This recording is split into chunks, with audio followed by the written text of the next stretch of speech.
fiery horse with the speed of light, a cloud of dust, and a hearty hi-yo Silver, the Lone Ranger.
With his faithful Indian companion Tonto, the daring and resourceful masked rider of the plains led the fight for law and order in the early western United States.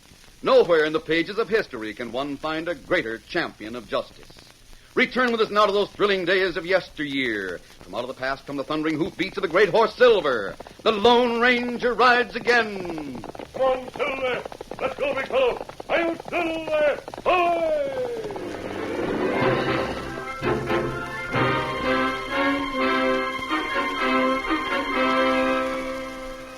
Judge Knott found that his frontier town banking business demanded more and more of his time. In seeking a successor to his position on the bench in Frontier Town's courthouse, he was favorably impressed by the crude but effectual brand of justice meted out in the town of Cimarron Gap by a grizzled old man named Brennan, a self-appointed judge. Brennan was glad to move to Frontier Town because it was there that Mother Willard ran a boarding house. Yes, sirree.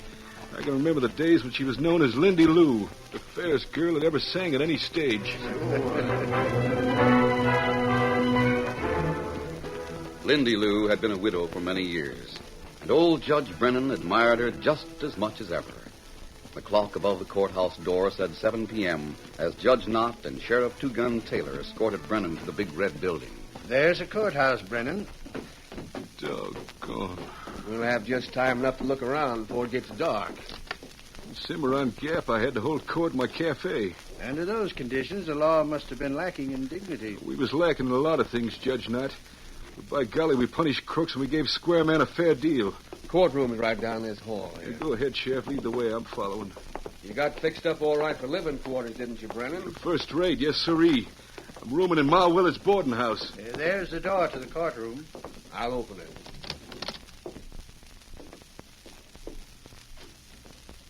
Gosh. Golly. Look at the way the slanting sun lights up that flag and that picture. It's George Washington. Yeah, I was proud to have it there. You mean to say I'm to sit up there on that bench underneath that picture and the flag? That's right. Gosh. To think of me being judge in a place like this. Why, in this here court, a man is the government. He's the United States, that's what he is. He's the Constitution and the Bill of Rights and everything else this country stands for. I just hope I'm man enough for the job. Judge Brennan? Judge Brennan. Me. Your first case will come up tomorrow morning. His name is Blinky Ryan. That sidewind I seen in the jail? Yep. He's tough, Judge Brennan. Mighty tough. And he has some friends who are even tougher. Tough? Huh. No man alive can be too tough to handle by a lawman that's got the backing of that there flag.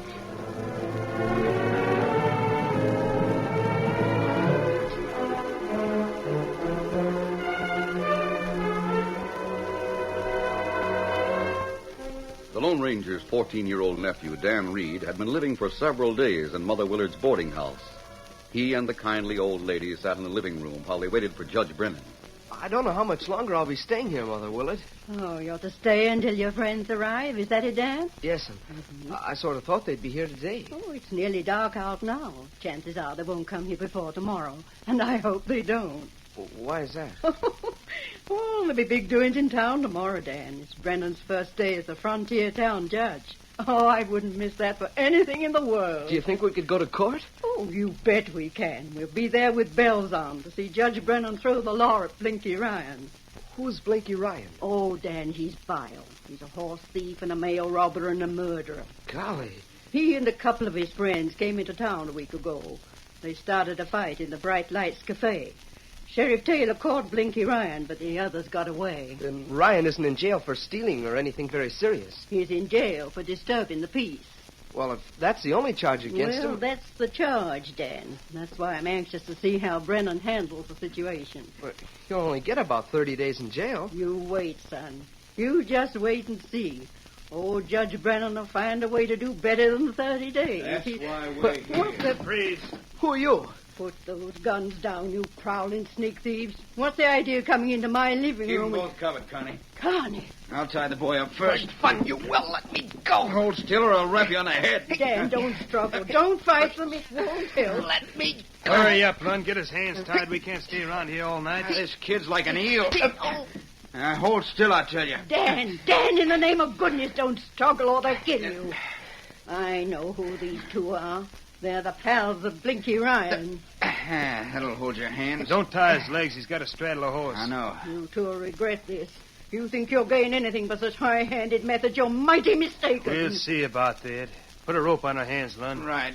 Why are you doing this? Because we don't aim to let your weather-beaten old friend put Blinky Ryan in jail. What do you mean? He won't be so free in handing out jail sentences. He knows your life's in danger. You mean to say you think Judge Brennan will let your friend go free? That's what we're counting on. You got the note, haven't you, Connie? Yeah, right here. It's short and to the point. You'd better put something about the boy in that note. Yeah. I'll just add a few words at the bottom. I say, what goes for Ma Willard goes also for the boy named... She called him Dan. Yeah, the boy named Dan. I'll write it in here. You fools. This won't get you anything. No matter what kind of threat you make, you can't affect Judge Brennan's ruling on Blinky Ryan. Oh, he can't, huh? No. Neither he nor any other judge can let a criminal go free. We know the way Judge Brennan feels about you, Mrs. Willard. He'd do a lot more than turn Blinky Ryan loose to save your life. Yeah, I got this note all set now. Leave it there on the table under the lane. Right. Go on, Dan. Walk ahead of me. We'll go out the back way and get horses for you and Ma Willard. You just Save wait. your breath and get going. At the saddle shed behind the boarding house, Dan Reed saw that his own horse, Victor, and another powerful mount had been saddled in readiness. There you are. Get aboard. With their hands tied? We'll help. Up you go. Come on, Dan. Oh, You won't get away with it. Yeah, we've heard that before. Where are you taking us? Our camp. Blinky knows where to find it. He'll come straight there, if he's turned free. If he don't show up in a couple of days, well, Judge Brennan will learn that we don't make empty threats. Steady, boy. Yeah. Come on, Lund, we'll shove on. Get up there. Get up, Victor. Get up.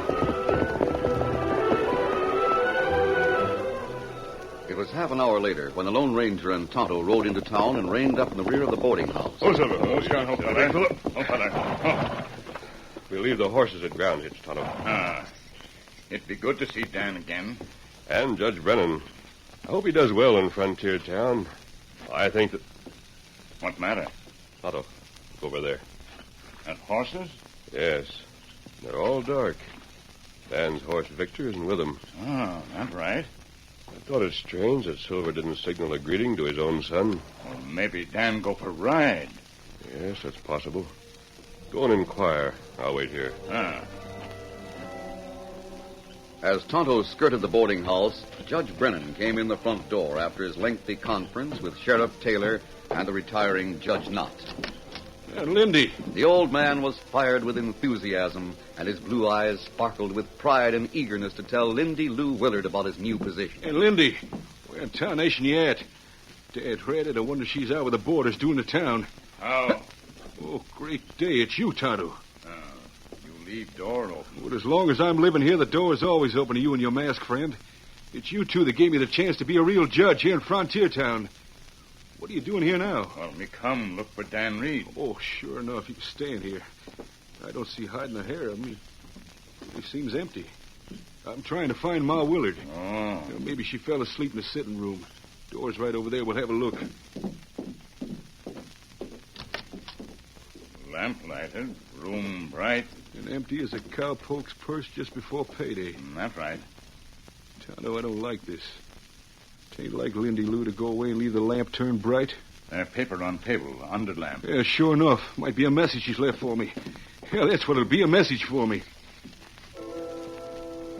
Oh, golly. What matter, Judge? It's for me, all right. But not from Lindy. Listen. There's only one man in town can save Ma Willard's life. His name is Blinky Ryan. If he rides out of town a free man, Ma Willard rides in. But if Blinky goes to jail, you can guess what'll happen. What goes for Ma Willard goes also for the boy named Dan. Why, the dirty, double-twisted polecats. Who write that? I'll tell you who wrote it. Some of the murdering pals of Blinky Ryan. I'm to rule on him tomorrow morning. If I send him to jail for a stretch, Lindy Lou will be killed by his pals, and so will Dan Reed. And I gotta send Ryan to jail. I just gotta. Now, me take note. Now, wait. Lone Ranger in back. Me take note to him. I'll go with you.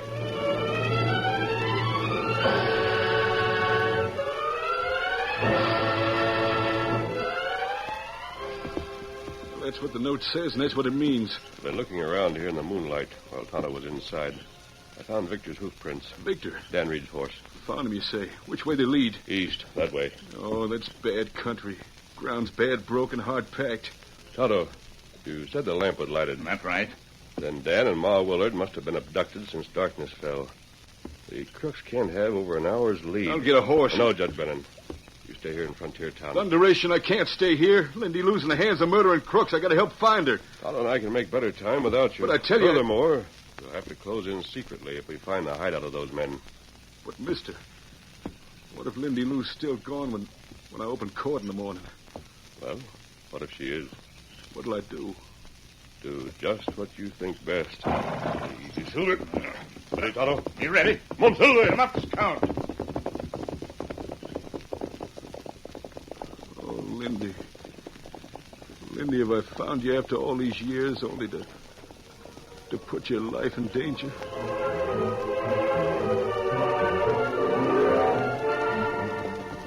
Kearney and Lund forced their captives into a well-concealed gully and reined up. Hold easy.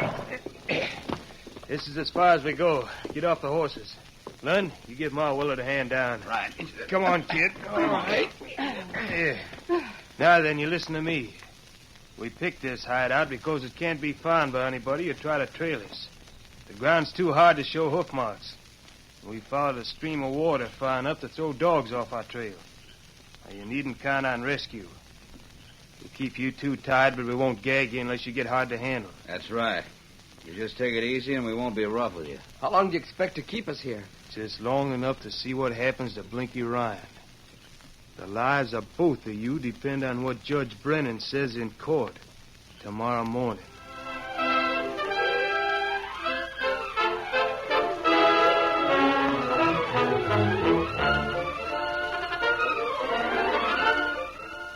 The curtain falls on the first act of our Lone Ranger story.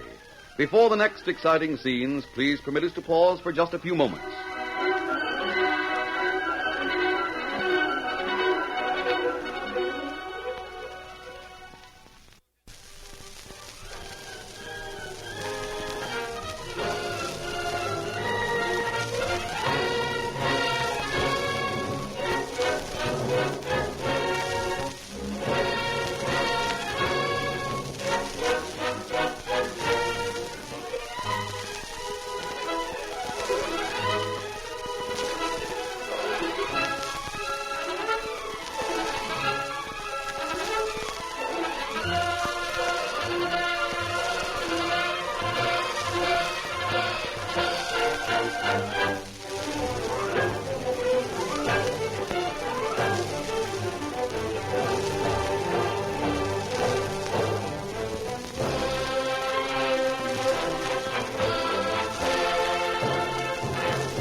Now to continue our story. The Lone Ranger and Tonto were able to follow the familiar tracks of Dan's horse and the horses that accompanied Victor for less than 1 mile. Then the ground became hard and the hoof marks disappeared. Right enough, Tonto. Those are No, fella. No, fella. Better dismount and see if we can find any sign that they came this way. Easy, Victor. Now, we make plenty slow time, Kimasabi. It's likely to be even slower. Look at the sky. Clouds. The gathering, Tonto. The moon becomes obscured, we'll have no chance. Oh, here, Kimasabi. You find something? Scratch on flat stone. It looked fresh. That was made by Victor's shoe. We're still going in the right direction. It's a slim clue. It's the only one we have. We go on. Yes. Boy, easy. Easy, Scout. Silver seems to know we're looking for his son. Come on, Silver. Get him up, Scout. The masked man and Tonto traveled slowly, keeping a sharp watch on the moonlit ground. They stopped and dismounted every 100 yards or so to examine the ground more closely for signs that they moved in the right direction.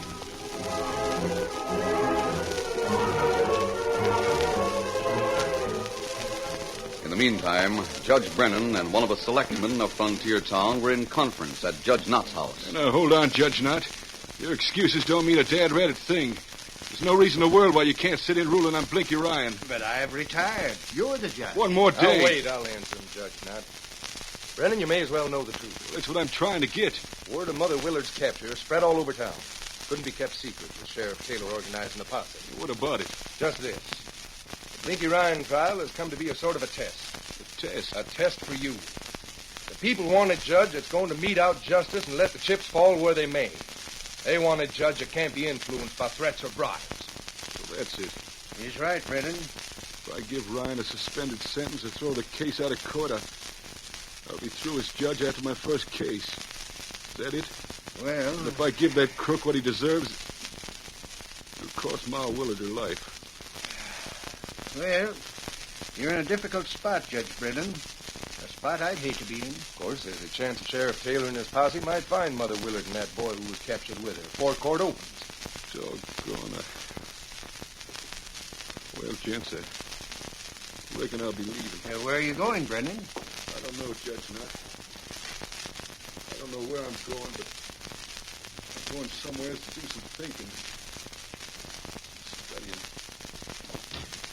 Thinking and studying. I wonder what he meant by that.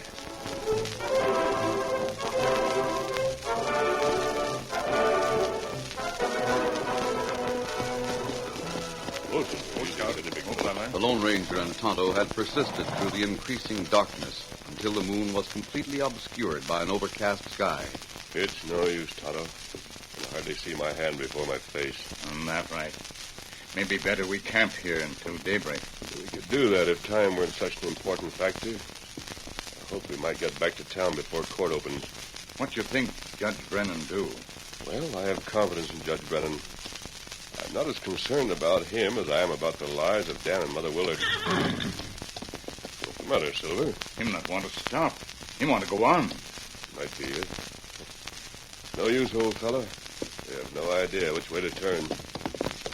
Now, hold on there. Where do you think you're going? Silver, you're trying to tell me something. You've never acted like this. Come.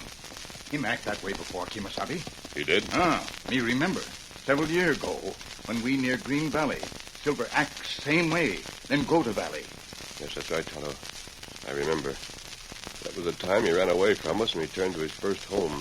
The time he found his son. Sometimes the instinct of an animal is beyond man's comprehension. All right, Silver. I'm going to give you your head. You set the route. Find Victor. Find Victor. Go on, Silver. You show us the way.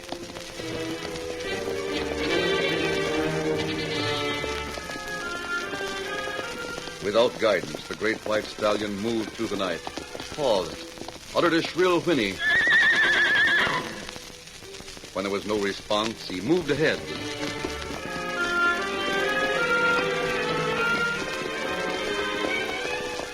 He seemed to forget the man in the saddle and traveled with unharnessed freedom as he had in the earlier wild days in the hills.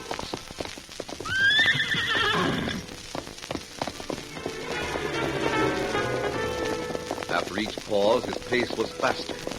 Though he heard no response to his repeated calls, he seemed more sure of where he was going. And then finally... Tonto. Victor, answer. That's it, Silver. That's Victor calling to you. Find him, boy. Find him. Take us to him. One, Silver! Let's count.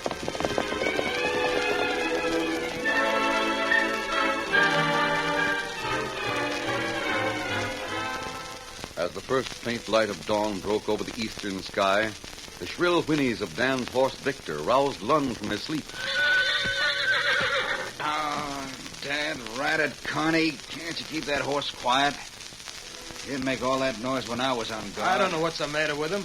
He's your horse, Dan. Can't you keep him quiet? You heard another horse. Maybe if you turn him loose, he'll... That other horse is coming closer. Shut up, you banshee.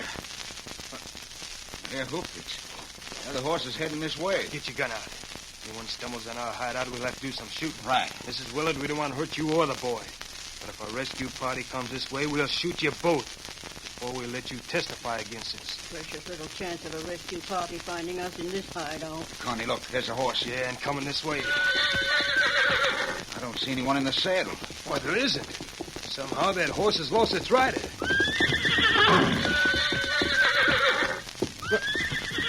Well, doggone. Now look at that, Lund. Those two critters are friends. What about it, Dan? You know the owner of that big white critter? He does. What? You're both covered. Dan, look! He's mad. Get him. Get him. Come on, Tonto. That's it! Nail him out! Get the phone, Dan! Right. Oh! Now, if you want some more, get up and take Oh, it. no. Oh, my jaw. What you say? Let me be. Oh, golly. Thank goodness you found us. When I saw Silver without a We rider, heard Victor then. We knew we were close to you, so I rode double with Tonto. Let Silver come in alone. We've got to get to Frontier Town. Judge Brennan has a trial in a couple of hours. We'll start back as soon as we've roped these crooks.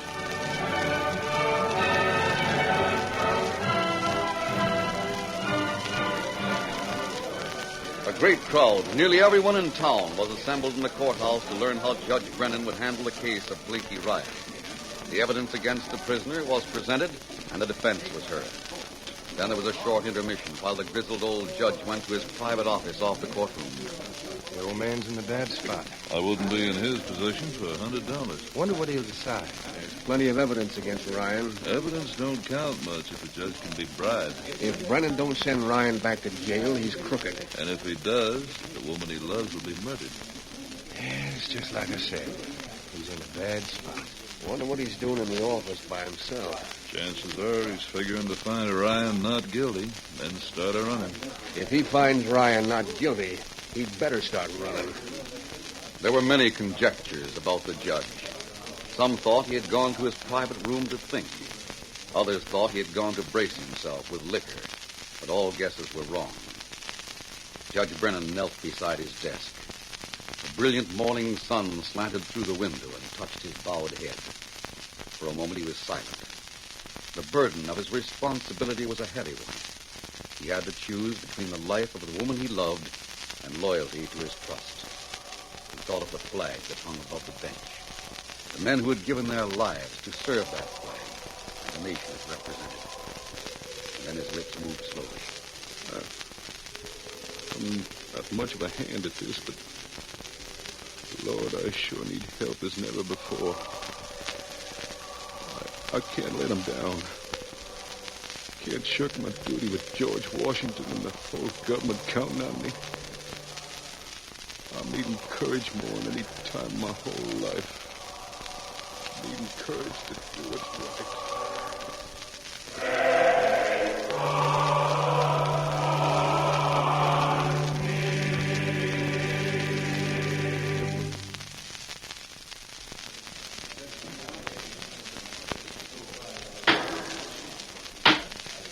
Judge Knott, there comes Brennan. He seems to have reached a decision. Whatever it is, he's holding his head high. Look at him. He's nodding to that picture of George Washington. Order! Order in the court. The prisoner will rise and face the bench.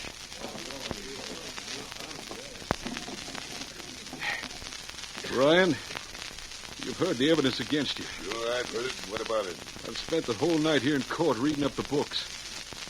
a lot of ways I could rule in your case. I could find you not guilty, or I could find you guilty and fine you for disturbing the peace, or maybe suspend the sentence. I hope you've made up your mind. On the other hand, I could find you guilty of disturbing the peace with a maximum jail term of 6 months. 6 months? Why, On top of that, there's a law about packing a gun, which can be enforced when need be. For that, a man could get 2 years. There's some other charges that have come out, each one carrying maximum penalties. Certain conditions have influenced my ruling. Yeah, I expect that's true. Them conditions being your past record. I find that by adding all the charges together, you can be sent to jail for 10 years. And if later on I find you had a hand in trying to influence my decision, by golly, I'll double it. You mean to say... I say it's a sentence of this court. You'll be judged for the next 10 years. And that's my ruling. Hey, you won't get away with this. You can't do it. You just wait, you'll be sorry. I know what'll happen to Ma Willard when my pals hear this. Nothing will happen to Randy Lou. It's all right, Judge. I'm back safe and sound, so is Dan Reed. I heard you pass the ruling. I knew you'd do it. Randy Lou, when'd you get back to town? An hour ago, and the crooks that captured me are tied up and waiting for jail. An hour ago, and you didn't let me know? He wouldn't let me.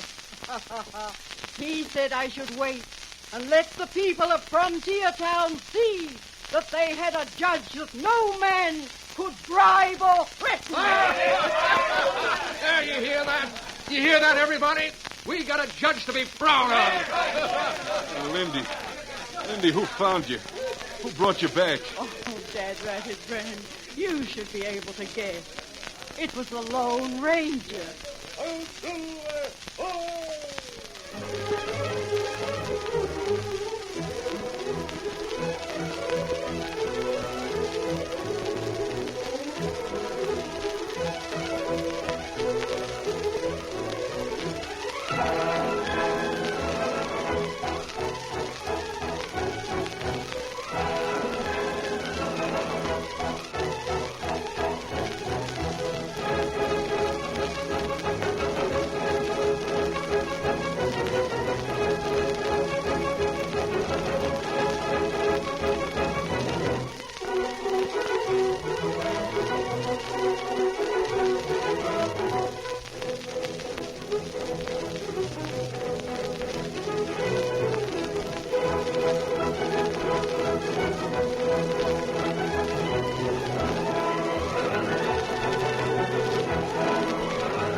This is a copyrighted feature originated by George W. Trendle and directed by Charles D. Livingston.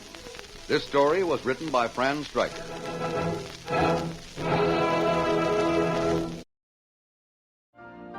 You've been listening to the OTR Gold Network. Find more classic radio at otrgold.com.